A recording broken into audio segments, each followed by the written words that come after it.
Hello everyone, welcome to EduTap. I hope each of you are doing good. I welcome you all to the Finance MCQ series.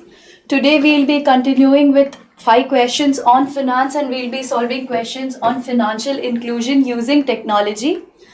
Before moving ahead, we at EduTap have a very good news for you that we have prepared a comprehensive guidebook for RBI Grade B and SEBI Grade A which would answer all your common queries. Let it be the pattern of the exam, the syllabus of the exam, the cutoffs which were prevailing, the perks which you would be receiving, the sources which you should follow in a definitive manner.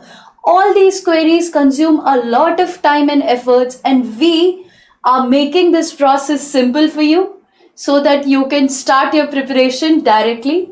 This guidebook is absolutely free of cost and you can download the same from the description given below. If you are new to our YouTube channel, do press the bell icon to receive the updates about various regulatory body exams and join our Telegram channel to receive the PDFs of the session. Let's begin the session. This is the homework question on inflation which we did yesterday. The question asks that which of the following is not the 3 categories of WPI inflation. Now, please keep in mind that WPI includes, the basket includes wholesale products. And this basket does not include services. So the correct answer to the question is option C. I hope this is clear to you. Now let's begin today's session on financial inclusion. So what is financial inclusion in general? See, financial inclusion in general is the availability of financial services to the poor people, not just in urban areas. Okay? It is not just the availability of services in urban areas, but it also includes the availability of these services in remote areas, let's say villages. Okay. Now, the given question asks that which of the following will not come under the purview of financial inclusion. So now that you know the definition of financial inclusion, please keep in mind that financial inclusion just does not mean the provision of opening bank accounts. Okay? Provision of opening bank accounts नहीं होता है सिर्फ financial service. It is a broad term and the Rangarajan committee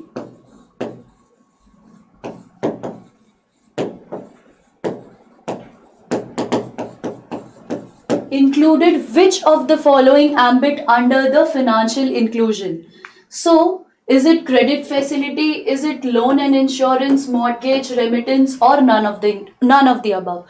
Please keep in mind that Rangarajan committee advised that credit facility, or let's say entrepreneurial credit, saving product or savings account, credit loans and insurance, mortgages, remittance, and even financial advice.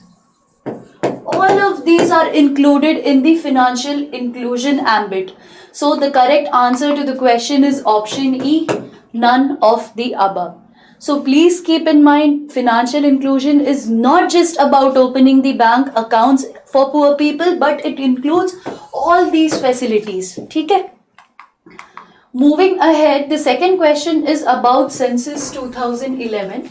Which asks what percentage of adults are not included in formal financial system. So, we can measure financial inclusion using various documents, let's say Census 2011. We can also use the CRISIL index, etc. We can also use IMF ka financial report. So the question is based on Census 2011, and as per Census 2011, 65% of people are not included in formal financial systems. So the correct answer to the question is option A. I hope this is a very factual question and you need to remember this in detail. The third question says that in June 2018, CRISIL first time published a comprehensive financial inclusion index. What is the name of the index? As I said you just now, we can measure financial inclusions from various documents, and CRISIL's document is one of those. The document launched by CRISIL in 2018 is known as Inclusix. Please keep in mind that this Inclusix was first published in 2018, and the data which was used to present this was used till March 2016. Okay? And now what did CRISIL do? CRISIL found four important parameters. What are the four important parameters on which CRISIL decided that the particular place is financially inclusive or not? These are the four parameters which you must remember. First is the banking penetration. Second is credit penetration.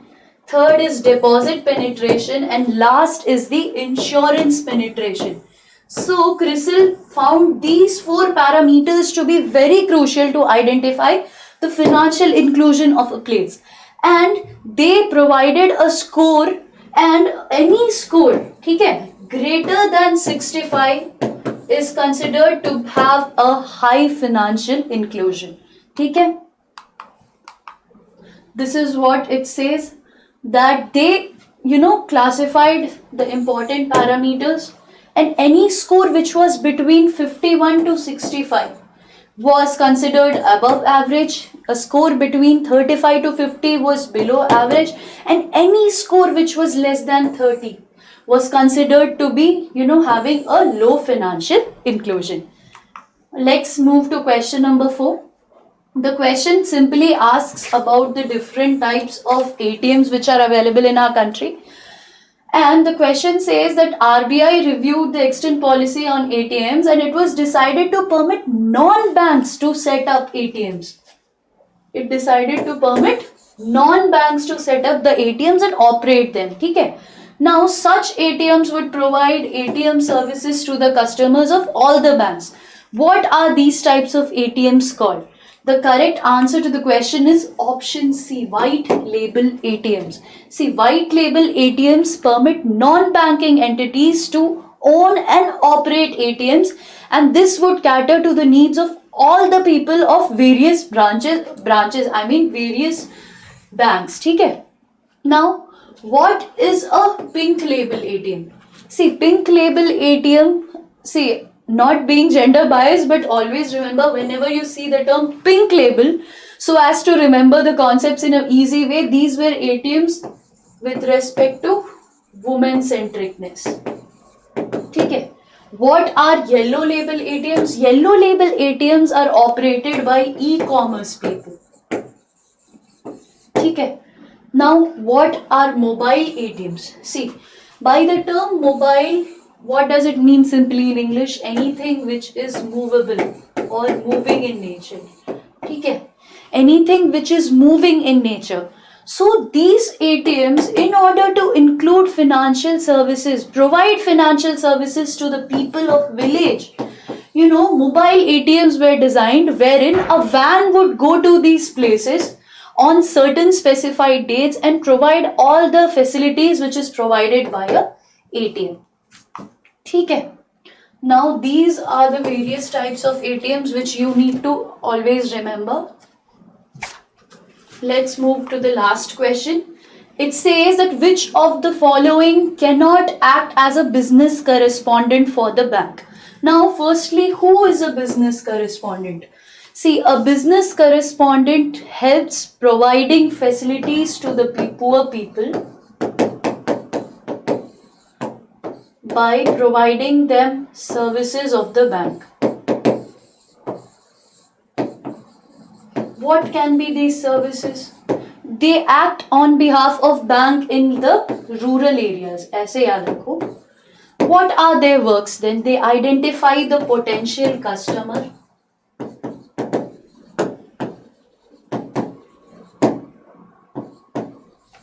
they help them to understand what are the various savings and deposit tools which are available with the bank. They help them to allocate their money in a proper way. They help the village people with KYC, etc. Okay. Now, according to RBI, only few entities are allowed to act as business correspondents, and village sarpanch people are not supposed to act as as business correspondent. So the question asks, who cannot act? NGOs and MFIs can act as business correspondents. The mutually aided corporate societies can also act as a business correspondent, but village sarpanch cannot act. And NBFCs who accept public deposit, post offices, all of them can act except village sarpanch. I hope you understood who are banking correspondents. See, banking correspondents, you can also call them as business correspondent. Okay. These terms are interchangeably used. Okay. Now finally I have a homework question for you. It is a very simple yet an important question on the global findex. Do let me know the answers in the comment section, and also do let me know the difference between a business correspondent and a business facilitator. And I'll let you know the answer tomorrow. I hope you enjoyed the session. Do join our YouTube channel to receive the latest updates, and if you want to receive the PDFs, do join our Telegram channel. Thank you.